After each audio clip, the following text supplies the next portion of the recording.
Reçois l'abondance de la grâce. Amen. Une disciple, hein?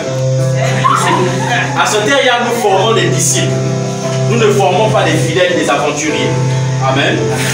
À ce terre, dit avec moi, je suis un disciple. Je suis un disciple. Pour la gloire de Dieu. Pour la gloire de Dieu. Amen, amen. Amen. J'ai compris une chose, que le salut est primordial dans la vie chrétienne. Amen. Comme un pasteur disait, ce n'est pas le nombre de likes sur ta page Facebook qui veut dire que les âmes soient sauvées. Le vrai boulot, comme les autres disent, c'est sur le terrain. C'est de te réjouir de quelqu'un. En fait, tu sais qu'il est arrivé, ce n'était pas encore ça. Mais il a vraiment reçu Jésus et sa vie est en train de changer. Amen, amen. Amen. C'est ça la vraie richesse, c'est ça la vraie gloire. Alléluia. Ça me fait plaisir, par exemple, quand je vois Gauchen, par exemple, jouer, parce que j'ai les anciennes photos. J'ai les anciennes photos. Quand Gauchen venait au début, je vais envoyer ça à Amen. Vous allez regarder le frère. Quand Gauchen venait au début, je vous assure, c'est un témoignage. Je donne ce témoignage, je ne l'avais pas prévu. C'est un témoignage, pourquoi? Parce que au départ, quand il venait, bon, peut-être tu n'as pas l'assurance, mais c'est à cause des personnes comme lui que je sais que vraiment le Saint-Esprit travaille. Que vraiment le Saint-Esprit travaille. Parce qu'on ne l'a jamais demandé de toucher un bois amer ou bien je ne sais pas quoi. Pour qu'il dise non, je vais. Non, il est là ici à le Seigneur. Et la façon dont il arrive au départ, au début ce n'était pas la bonne vraiment, ça, mais il s'est accroché. Il est là aujourd'hui. C'est un témoignage vivant. Amen. Amen. Il y a plusieurs témoignages ici dans l'église. Plusieurs témoignages, par exemple comme la sœur Ornella aussi que j'ai vu arriver. Au départ aussi, j'ai vu en fait comment sa vie a été transformée. Amen, amen, amen. Tu vois comment la vie de quelqu'un passe du point A au point B. Tu regardes la personne aujourd'hui, tu dis Seigneur, je te bénis pour telle personne. Je sais que le Saint-Esprit travaille. Et c'est le résultat que moi je veux. Alléluia. Voilà pourquoi on ne vous enseigne pas trop sur les prophéties. Pour ne pas que vous vous attachez à ce qui est superficiel et que vous oubliez en fait le sens de la chrétienté, ce qui est vrai, ce qu'on appelle le ciel. Amen. Je vais parler du baptême d'eau comme œuvre de la foi. Il y a avec moi le baptême d'eau. Une œuvre de la foi. Au nom de Jésus. Amen. Ok, je vais aller rapidement comme je n'ai que 10 minutes. Baptême vient du grec baptisto qui veut dire immerger dans ou plonger dans. Est-ce que vous voyez un peu? Ça veut dire immerger dans ou plonger dans ou bien noyer quelque chose. Lorsque vous prenez par exemple ce bouchon-là, amen, vous prenez un verre d'eau. Si on dit baptise ce bouchon, le mot baptême lui-même veut dire plonger, noyer, immerger. Ça veut dire que vous devez prendre ce bouchon et faire quoi avec de l'eau que vous aurez? Le plonger totalement à l'intérieur. Amen. Voilà pourquoi lorsque vous prenez le baptême d'eau qui est conforme à la parole. Je prêche ça parce que peut-être qu'il y a bien un baptême. Il y a deux sortes de baptême qu'on enseigne aujourd'hui. On dit baptême par aspersion et le baptême par immersion. Le baptême par aspersion, je n'ai pas encore vu ça dans la parole de Dieu. Le seul baptême que j'ai vu, c'est le baptême par immersion. Ça veut dire on te plonge. Et quand on te plonge dans les eaux, c'est totalement tout ton corps doit rentrer dans l'eau et ressortir. Amen. Ça c'est premièrement. Comme je n'aime pas prêcher en haut, j'aime donner les preuves bibliques de ce que nous avançons. Amen. Ça peut vous servir aussi lorsque vous enseignez aux gens. Vous prenez la preuve biblique, vous dites non, regarde ce que la Bible dit. Ce n'est pas ça. Amen. Dans la Bible, il n'est pas dit on te prend 3 gouttes d'eau et on met sur ta tête. Ce n'est pas ça le baptême. On prend 3 gouttes d'eau, on met sur ta tête. Or, baptême veut dire plonger totalement. Ce n'est pas 3 gouttes d'eau qu'on met sur ta tête. Ce n'est pas l'eau qui plonge dans toi, c'est toi qui plonge dans de l'eau. Amen. Papa lui a touché un point tout à l'heure. 2, c'est que le baptême est un engagement de bonne conscience. C'est écrit dans le livre de 1 Pierre chapitre 3. La Bible dit que le baptême est un engagement de bonne conscience envers Dieu. Ça veut dire on ne baptise pas un enfant. On ne baptise que quelqu'un qui est conscient. Voilà pourquoi on dit un engagement de bonne conscience. Ça veut dire c'est pas quelqu'un d'autre qui prend la décision pour toi de te faire baptiser. C'est toi-même. Vu le Saint-Esprit, vu le besoin, Dieu va te faire ressentir ça, que tu dois prendre le baptême. Ou quand tu as la foi en Dieu, tu as déjà reçu la vie éternelle, tu prends le baptême. Je vais dire ça comment? Je vais expliquer ça avec le temps, puisque je suis en train de monter. Donc ça veut dire que on les baptise, c'est pas l'enfant qu'on ne baptise pas. C'est pas l'enfant qu'on ne baptise pas. On baptise pas quelqu'un qui est immature. Amen. Amen. Quelqu'un qui n'est pas conscient des actions qu'il pose. Lui, on ne baptise pas. Est-ce que vous savez qu'il y a des gens qui peuvent avoir 30 ans, mais ils ne sont pas conscients des actions qu'ils posent? Amen. Amen. C'est la vérité. Oui. Et une telle personne, s'il n'est pas conscient des actions qu'il pose, même à 30 ans, même s'il n'a pas reçu Jésus, est-ce que vous savez qu'il va au ciel? Amen. Amen. Gloire à Dieu. C'est la coupure. Hein? Gloire à Dieu, le courant est coupé. Est-ce que vous savez qu'il va au ciel? Même si la personne, parce qu'on a souvent donné une limite d'âge. Ce n'est pas tant bien dans l'âge, c'est tant bien dans la maturité spirituelle. C'est-à-dire quand vous voyez par exemple un fou, c'est un fou, amen. Il n'est pas conscient de ce qu'il fait. Mais s'il a été fou toute sa vie, lui il va bientôt au ciel. Mais si c'est à partir d'une certaine période qu'il était fou, ça veut dire la période où il est fou, là, Dieu ne va pas compter ses péchés. Mais Dieu va juste prendre la période où il n'était pas fou, où il était conscient de ses actions. Est-ce que vous suivez un peu? Donc on ne baptise que quelqu'un qui est conscient que les actions qu'il pose, il sait que ça là c'est bien, ça là c'est mal. Quelqu'un qui est conscient du bien et du mal, il n'y a que celui-là qui peut prendre le baptême. Alléluia. J'ai donné la référence pour ça. J'ai dit c'est dans 1 Pierre 3, versets 21 à 22. Amen. Le baptême est un engagement de bonne conscience envers Dieu. Vous êtes de bon mobile. Soyez un peu technique pour aller un peu plus vite. 1 Pierre 3, versets 21 à 22. Il dit, cette eau était une figure du baptême, qui n'est pas la purification des souillures de quoi? Ça veut dire que le baptême n'est pas là pour vous purifier. Il faut qu'on s'entende bien. Amen. Le baptême ne purifie pas quelqu'un. Le baptême ne rend pas saint quelqu'un. Le baptême n'envoie pas au ciel. Ce n'est pas le baptême qui sauve. Il faut qu'on soit clair là-dessus. Quelqu'un comprend? Amen. Parce que quelqu'un peut recevoir le Seigneur Jésus maintenant. Et la session de baptême n'est pas arrivée. Il n'a pas eu le temps de se faire baptiser et il décède là. Vous allez dire que c'est parce qu'il n'a pas pris le baptême là. Parce que la session n'était pas arrivée. Il n'a pas pris le baptême et il va là en enfer. C'est faux. Il était né de nouveau. Est-ce que vous voyez? Dieu sait. Voilà pourquoi Dieu dit il ne tient pas compte des temps d'ignorance. Dieu sait que lui là, il n'a pas eu l'occasion de voir une session de baptême. Il est parti, il n'a pas eu l'occasion. C'est différent de quelqu'un qui a eu plusieurs occasions de prendre le baptême et qui a toujours refusé. Amen. Amen. Et c'est ce qu'il dit. Ce n'est pas pour la purification du corps. Je vais expliquer pourquoi. Ce n'est pas pour la purification du corps, mais c'est un engagement d'une bonne conscience envers Dieu. Et qui maintenant vous aussi par la...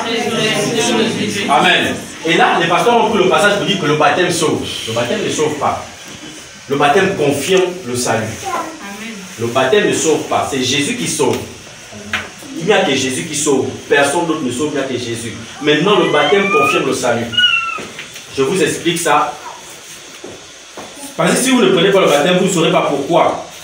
Pourquoi on doit prendre le baptême? Beaucoup ne savent pas. Matthieu 28. Verset... Est-ce que c'est dans Matthieu 28? Excusez-moi. Je vais rapidement regarder. J'ai noté le verset. Matthieu chapitre 3. On va voir le baptême de Jésus lui-même. Matthieu chapitre 3 au lieu de 28. Nous suivons qui?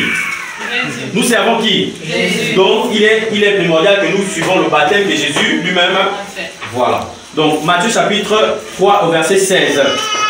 La Bible dit quoi? Ce peuple... Dès que Jésus était baptisé. Oh, ok, j'étais au chapitre 4, merci. Dès que Jésus était baptisé, il sortit de l'eau. Il sortit de l'eau. Suivez. Ça veut dire, avant de sortir de l'eau, ça veut dire quoi? Il est d'abord rentré dans l'eau. C'est pas 3 gouttes qu'on a pris à Jésus. Ça veut dire qu'il a vu de l'eau. Amen. Et il est allé dans l'eau pour respecter le fait d'être immergé totalement. Est-ce que vous suivez un peu? Plonger dans les eaux. Donc Jésus est obligé de rentrer dans l'eau. Pas que l'eau rentre dans lui, lui rentre dans l'eau. Amen. Ok. Suivons maintenant ce qui se passe. Lorsqu'il sortit de l'eau. Et voici les cieux s'ouvrirent. Oui. Et il vit l'Esprit de Dieu descendre comme une colombe et venir sur lui. Et voici une voix fit entendre des cieux ces paroles. Celui-ci est mon fils bien-aimé, en qui j'ai mis toute mon affection. Pause. Est-ce que lorsque l'ange est venu parler à Marie pour dire que tu seras enceinte, une grâce a été faite, l'enfant qui naîtra de toi, on l'appellera Jésus, celui qui rendra le cœur de son péché, sera appelé fils de Dieu. Est-ce que quand l'ange est venu parler à Marie, Jésus n'était pas fils de Dieu? Si. Vous comprenez ce que je suis en train de dire? Amen. Voilà pourquoi j'ai dit que le baptême ne sauve pas, le baptême confirme le salut. Quand Jésus est né, Jésus était déjà le fils de Dieu. Mais ici, la Bible dit que c'est après le baptême que la première fois Dieu parle maintenant et se reconnaît en Jésus. Amen. Donc quand il sort de l'eau du baptême, Dieu dit, ah, maintenant celui-ci est mon fils. Quand tu as pris le baptême en public devant les gens, je vais témoigner au monde entier en public que toi aussi tu es mon fils. Voilà pourquoi il y a certaines protections que vous ne pouvez pas avoir tant que vous n'êtes pas baptisé. Parce que quand Jésus parlait ce jour-là, Jésus ne parlait pas seulement au monde visible, mais il parlait aussi dans l'invisible. Ça veut dire même les démons écoutaient. Voilà pourquoi quand Jésus arrive devant un démon, le démon va dire qu'est-ce que tu moi? Pourquoi? Parce que Dieu avait déjà mis le sang sur Jésus. Pour dire lui là, c'est mon fils, parce qu'il a pris le baptême publiquement. Il a montré que c'est moi qui sers. Moi, je vais tester de lui. Et partout où il ira, rien ne pourra le résister. Amen. Or, quand tu es fils de Dieu, mais dans l'ombre, tu es encore dans la partie des fiançailles. Ça veut dire, quand tu es dans la partie des fiançailles, on ne sait pas si on va te marier ou pas. C'est vrai que c'est faux. Mais quand tu finis le mariage, là, tu dis c'est fini, ça y est. Mais est-ce que ça veut dire qu'auparavant, ce n'était pas ton mari? Pourquoi c'est quand tu t'es marié que tu dis oui, ça y est? Il y a certaines choses même que tu ne faisais pas, parce que non, on est encore fiancé. C'est vrai? Maintenant, après, quand il t'a épousé, tu dis maintenant c'est mon mari, on peut maintenant se lâcher tranquillement. Il y a l'assurance. Il y a l'assurance, merci. Et vous voyez, là vous allez comprendre la parole que Dieu dit non, celui qui me renie devant les hommes, moi aussi je vais le renier. Qui peut renier Jésus? C'est seulement celui qui l'a connu. Ça veut dire que quand tu connais Jésus, il y a des gens, par exemple comme les hommes, ils aiment souvent avoir leur femme en privé. Mais ils n'aiment pas témoigner devant le monde que celle-là c'est ma femme. Amen. Même si ton statut WhatsApp, on n'a jamais vu. Tu la caches toujours. Amen. Mais est-ce que c'est pas ta femme? C'est ta femme. Est-ce que vous suivez un peu ce que je suis en train de dire? Ça veut dire que le baptême n'est pas là pour vous amener au ciel. Le baptême confirme quelque chose. Donc tant que vous ne priez pas le baptême, vous serez sauvés. Amen. Je ne peux pas dire que vous allez rater le ciel. Vous serez sauvés. Mais vous allez vivre des persécutions que d'autres chrétiens ne vivent pas. Vous allez vivre des persécutions que d'autres chrétiens ne vivent pas. Alléluia. Amen. Amen. Et il dit, la voix maintenant se fait entendre après quand il sort de l'eau. La voix se fait entendre pour dire celui-ci est mon fils bien-aimé en qui moi j'ai mis toute mon affection. Écoutez-le maintenant. Parce qu'il a témoigné de moi en faisant quoi? En prenant le baptême. Ça veut dire que quand tu viens ici, la nouvelle naissance c'est quelque chose de spirituel. Tu es né de nouveau. Oui, tu es né de nouveau. Mais le problème c'est que ton frère du quartier, ou bien ton collègue, ton condisciple de classe ne peut pas voir ton cœur. Il ne peut pas voir ton cœur. Il ne peut pas témoigner vraiment si tu es né de nouveau ou pas. Tu dis que tu pars à l'église, tu sers Dieu, lui. Il ne peut pas témoigner. Je vous assure, il y a des gens qui vont à l'église, ils servent Dieu. Mais le jour où on va prendre que, on va dire par exemple, c'est Philippe, non? On dit, bon, Philippe va à l'église, oui. Ah, mais Philippe, alors, on va laisser Philippe. Ah, ça, lui aussi, il a commencé avec les choses du Seigneur. Waouh! Amen. Lui aussi, il a commencé avec les choses de Dieu. Philippe, toi aussi, tu es rentré dans ça. Ah, vous pouvez là vous gaspiller facilement. Après, il dit, bah, en tout cas, moi, je le connais, c'est pas trop sérieux. Vous allez voir, laissez seulement 6 mois, il va revenir. Amen. Amen. Pourquoi? Parce qu'il t'a connu dans une nature, dans le monde, il dit non, laissez seulement, il va revenir. Vous allez voir. Le jour où il va seulement apprendre qu'il bon. Philippe, normalement, nous invite à l'église ce dimanche parce qu'il prend le baptême. Quoi? C'est déjà arrivé là-bas, mais la fait là devient sérieuse. Est-ce qu'au préalable, ce n'était pas sérieux? Si! Depuis dans ton cœur, toi tu étais sérieux avec Dieu. Mais le problème c'est qu'eux ils ne vont pas s'assurer tant qu'il n'y a pas l'acte que tu poses. Amen. Amen. Donc, le baptême, c'est l'engagement de bonne conscience envers Dieu pour montrer aux hommes que j'ai décidé. Je veux vous montrer à vous, pas montrer au Seigneur. Je veux vous montrer à vous que j'ai décidé de servir Dieu. Amen. Et quand Dieu voit ça, Dieu dit, ah, Donc tu m'assumes. Donc tu n'as pas honte de moi. Malgré ce que les gens disent que votre Dieu n'existe pas, toi tu n'as pas honte de moi. Malgré ce que les gens disent que mais toi ton Jésus là t'amène-nous, toi tu n'as pas honte de moi et tu viens encore confirmer devant les gens que moi c'est Jésus que j'ai décidé de suivre. Mon frère, ta vie change à partir de ce moment-là. Est-ce que vous savez que quelqu'un qui n'a pas pris le baptême, amen, lorsqu'il repart dans le monde ou lorsqu'il tombe, Dieu peut le laisser. Dieu peut le laisser pour dire, lui non. Mais depuis qu'à l'exception des baptêmes, il n'a pas l'engagement, je ne suis pas sûr qu'il veut me servir. Je ne suis pas vraiment sûr. Mais je ne sais pas. Pourtant, j'ai donné mon esprit. Mais ce n'est pas sûr, le gars là. Je ne comprends pas. Dieu, il l'a caressé. Mais quand tu as pris le baptême devant les gens, ça veut dire, même lorsque tu es dans une situation difficile, Dieu se reconnaît pour dire que non, publiquement, il m'a accepté. Je ne peux pas le laisser dans cette situation de déshonneur public. Je vais laver son nom. Je vais le relever. Parce que c'est moi qui l'ai accepté publiquement. Est-ce que vous voyez un peu? Je vous ai dit ça ici. Il y a des gens qui seront rejetés du ciel. C'est que tu es déjà rentré au ciel. Jésus te dit non, toi, ressors. Michael, ramenez cette personne à l'autre côté. Je vous ai dit qu'au ciel, vous ne pouvez pas aller partout tant que Jésus n'a pas prononcé votre nom devant le Père, devant les anciens. C'est que la Bible dit non. Au ciel, il va prononcer. Et c'est la vérité. C'est-à-dire quand vous arrivez au ciel, les patriarches qui vous reçoivent, si c'est par exemple Moïse qui te reçoit, Moïse t'amène dans un lit, il te dit ne bouge pas. Le maître va arriver. Quand tu vas voir quelqu'un en plan arriver, tu vas voir tous les saints se diriger, va. Il faut que tu entendes ton nom. Si tu n'entends pas ton nom, tu bouges. Les anges peuvent se tromper. Parce que s'ils voient la lumière, ils se trompent. Mais quand Jésus dit, la Bible dit Jésus qui dit maintenant, voici Anicée, fidèle et serviteur, mon fils bien-aimé en qui j'ai vu mon affection. Je le témoigne. Comme dans la vie éternelle, né de nouveau, devant les anges, devant les saints. Ce royaume t'appartient, va où tu veux. Là, c'est ce qu'on dit maintenant, j'ai hérité de la vie éternelle. Là, c'est terminé. Et ça, qu'est-ce qui prouve ça? C'est quand tu viens aussi devant les gens, tu n'as pas honte de dire que tu es chrétien. Amen. Tu n'as pas honte de parler de Jésus. Tu n'as pas honte, tu n'as pas honte. Moi, je prends mon baptême, et c'est le baptême le plus souvent. Je vous assure que moi, je servais Dieu. J'ai servi Dieu. Bon, ceux qui ont pris le baptême déjà dans la salle peuvent témoigner. Vous pouvez servir Dieu comme vous servez. Mais quand vous avez décidé de prendre le baptême, il y a des persécutions. Il y a peut-être un oncle qui va se lever de nulle part pour dire, mais vous, c'est comment, quel baptême et tout. Surtout si tu vis chez quelqu'un. Tu dis, mais ça a quoi à voir? Tu es dans ma maison, avant de prendre le baptême, il faut me demander la permission. Non. Donc on peut permettre que tu ailles à l'église, mais l'engagement là, les gens ne veulent pas. Pourquoi? Parce que derrière ça, il y a une grande source de protection. Je n'ai pas dit grande source de bénédiction, j'ai dit grande source de protection. Alléluia. Ça c'était de Jésus lui-même. Est-ce que tu comprends à peu près l'importance du baptême? Amen. Tu comprends à peu près? Amen. Amen. 3. On ne baptise pas au nom du Père, du Fils et du Saint-Esprit. Amen. On ne baptise pas au nom du Fils. C'est baptisé. La première session, j'ai baptisé au nom de Jésus, non?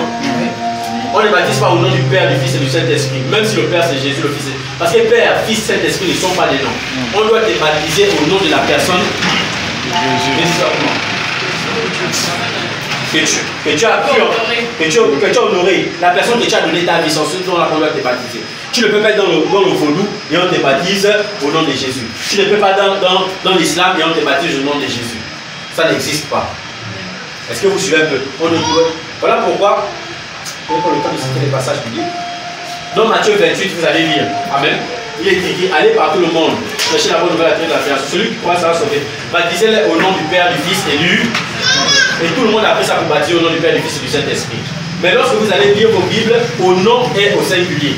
Comme vous avez O, A-U, non, N-O-M, c'est au singulier. Et ils ont mis Père, Fils. Ça veut dire que le nom du Père, c'est le même nom du Fils, c'est le même nom du Saint-Esprit. Oui. Amen. Amen. Amen. Vous voulez qu'on vérifie ça? Amen. Nous sommes au ministère de la parole. Hein? Amen. Vérifions. Matthieu 28.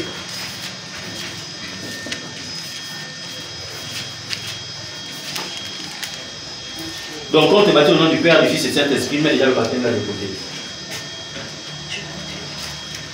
Matthieu 28, verset 19. Verset 19, dis quoi? Allez, faites de toutes les nations des disciples, les baptisant au nom du Père, du Fils et du Saint-Esprit. Au nom, c'est écrit comment? Au pluriel ou au singulier? Au singulier. Amen. Ça veut dire que le Père, le Fils et le Saint-Esprit ont un même nom. Amen. c'est la même personne. Quand on dit que Jésus est Dieu là, les gens nous parlent mal. On dit le Père, le Fils et le Saint-Esprit, c'est le même nom. Amen. Maintenant, je vais vous montrer maintenant quelque chose. Allons-y dans Actes chapitre 2, verset 38. Actes chapitre 2, verset 38. Tout on prouve par la parole pour vous montrer. Actes chapitre 2, verset 38. La Bible dit quoi? Pierre leur dit, répentez-vous. Répentez-vous. Et que chacun de vous soit baptisé au nom de Jésus-Christ. Amen. Et que chacun de vous soit baptisé Au nom de Jésus. au nom là, c'est au pluriel ou au singulier? Au singulier. C'est ce qu'on appelle souvent la règle de 3. Amen. Amen. On dit au nom, c'est toujours singulier, Père, Fils, Saint-Esprit. Après on dit au nom, Jésus-Christ. Ça veut dire le nom, au nom là ne change pas. Ça veut dire que pour savoir qui est Jésus-Christ, tu prends juste Père, Fils, Saint-Esprit. Amen. Amen. Puisque au nom, c'est la même chose. Au nom là, c'est toujours singulier.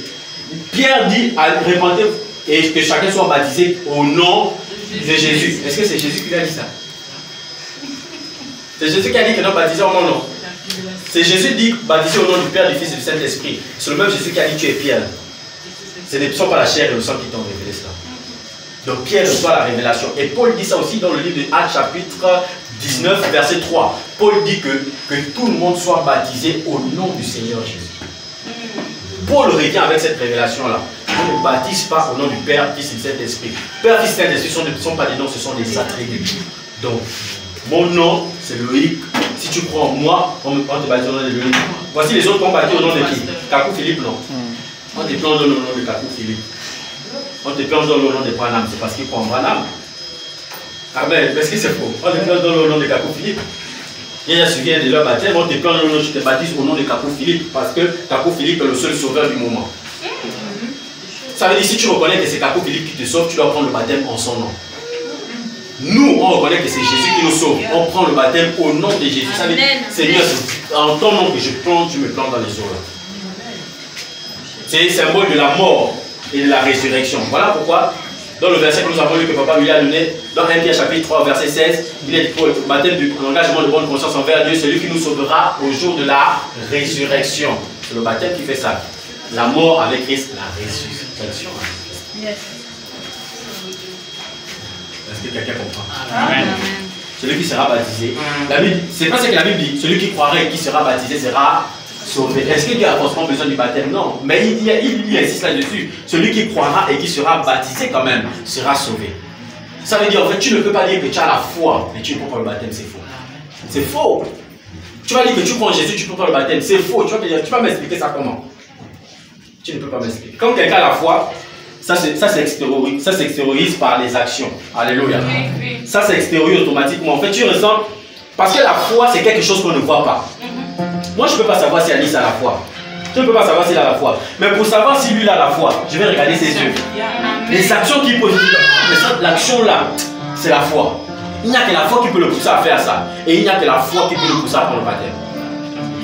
Quand j'ai la foi en Christ, j'ai reconnu Christ. Je prends naturellement le baptême. Amen. Amen. Le dernier point, c'est que on ne peut pas te baptiser sans t'enseigner. Tu ne peux pas prendre le baptême sans être enseigné. Actes chapitre 8, verset 26. Tu ne peux pas prendre le baptême sans être enseigné. Je vais lire. Vous connaissez certainement l'histoire, voilà pourquoi je vais lire et aller rapidement. Verset 26. On nous parle de Philippe et de l'eunuque éthiopien. Amen. Quand j'ai lu l'histoire de la Bible. Amen. Ok. On nous dit, un ange du Seigneur s'adressant à Philippe lui dit, lève-toi et va du côté du midi sur le chemin qui descend de Jérusalem à Gaza. Celui qui est désert. Il se leva et partit. Et voici un Éthiopien, un eunuque, ministre de Candace, reine d'Éthiopie. Donc on parle d'un Africain. Amen. On dit que les Africains ne sont pas dans la parole. C'est là, hein? Et surintendant de tous ces trésors, venu à Jérusalem, pourquoi? Adorer. Il est venu à Jérusalem, pourquoi? Adorer. Ça veut dire pouvoir adorer Dieu sans être dans la vérité. Okay, hein? Il est venu à Jérusalem pour adorer Dieu. Amen. S'en retournait assis sur son char. Il lisait le prophète Ésaïe. L'Esprit dit à Philippe, avance et approche-toi de ce char. Philippe a couru. Merci Saint-Esprit. Est-ce que vous suivez un peu? Bon, ça là c'est tellement, on va voir ça vers le 11, dimanche 11. On va dire que c'est par la foi que Noé divinement averti. Voilà pourquoi j'ai dit on va voir tout ça. C'est par la foi que Noé divinement averti construisit l'arche. Ça veut dire que quand tu as la foi et que Dieu te parle, tu agis sur ce que Dieu t'a dit. La Bible dit que l'Esprit lui dit va vers cette tâche. La Bible dit que Philippe a couru. Il n'a pas cherché à savoir est-ce que celui qui est sur ce char-là a des balles, est-ce qu'il a un fusil, il a une épée, il va m'étranger. Il a dit c'est l'Esprit qui m'a demandé de faire, je fais. Amen. La foi. Ok, je suis arrêté à quel verset? 30. Verset 30. Philippe a couru et entendit l'Éthiopien qui lisait le prophète Ésaïe. Il lui dit, comprends-tu ce que tu lis? Il répondit, comment le pourrais-je si quelqu'un ne me guide? Ça veut dire Dieu vous donne toujours un homme de Dieu pour vous guider, pour vous enseigner. D'abord, c'est la première chose. Ça veut dire quand vous arrivez à l'église, on ne peut pas vous dire vous êtes arrivé à l'église ce dimanche-là. À la fin du culte, là, vous allez pour le baptême. Amen. Si tu n'as pas compris. Tu peux prendre, par exemple, si je viens tout de suite, je t'explique le salut. Il y a des gens comme ça, hein, tu expliques séance, c'est l'autre qui comprend. Il a directement, il comprend, il dit oui Seigneur, je vais être sauvé. Au finalement, j'ai compris. Lui là, tu peux le baptiser même à la même heure. Il peut prendre le baptême. Amen. Ok. Et c'est même ce que Philippe a fait. Au verset 32. Ok. Le passage de l'écriture qu'il lisait était celui-ci. Il a été mené comme une brebis à la boucherie. On parle de qui? Jésus. De Jésus. Et comme un agneau muet devant celui qui tombe. Il n'a point ouvert la bouche. Là, nous cite le passage de, je pense, Ésaïe chapitre 53. Amen. Ok. Nous allons au verset 34. L'eunuque dit à Philippe, je te prie, qui est le prophète? De qui le prophète parle-t-il? Est-ce de lui-même ou de quelqu'un d'autre? Alors Philippe, lui quoi? La bonne nouvelle de Jésus. Et c'est quoi la bonne nouvelle? La grâce de Dieu. Tu es sauvé par la grâce au nom de Jésus. Il a dit, il a commencé par ça. Ésaïe 53 raconte comment Jésus, le sacrifice de Christ, il a dit voici ce que Jésus a payé pour toi. Voilà, voilà. Pour qu'aujourd'hui tu aies la grâce. Écoutez maintenant la réponse. Il dit quoi? Comme ils continuaient leur chemin, ils rencontrèrent quoi?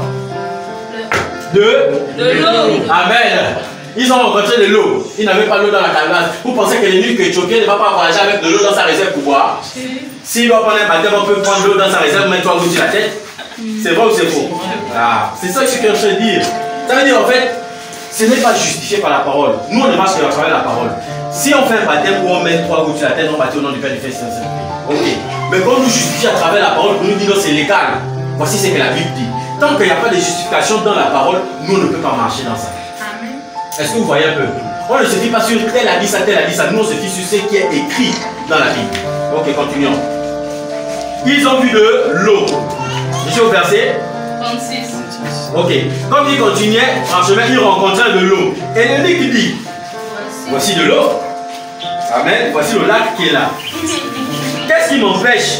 Qu'est-ce qui empêche que je sois baptisé maintenant? Philippe dit, mais si tu crois de tout ton cœur, ce n'est possible. Tu crois en quoi? Est-ce que tu crois en prendre le baptême? Est-ce qu'on croit pour prendre le baptême? Il dit, si tu crois de tout ton cœur, ce n'est possible. Si tu crois en quoi? En la bonne nouvelle de Jésus. Si tu crois, et il dit, c'est pas seulement si tu crois juste comme ça, si tu crois vraiment de ton cœur et que ça t'a touché, tu es né de nouveau, tu as reçu la foi en Christ, la Bible dit cela est possible.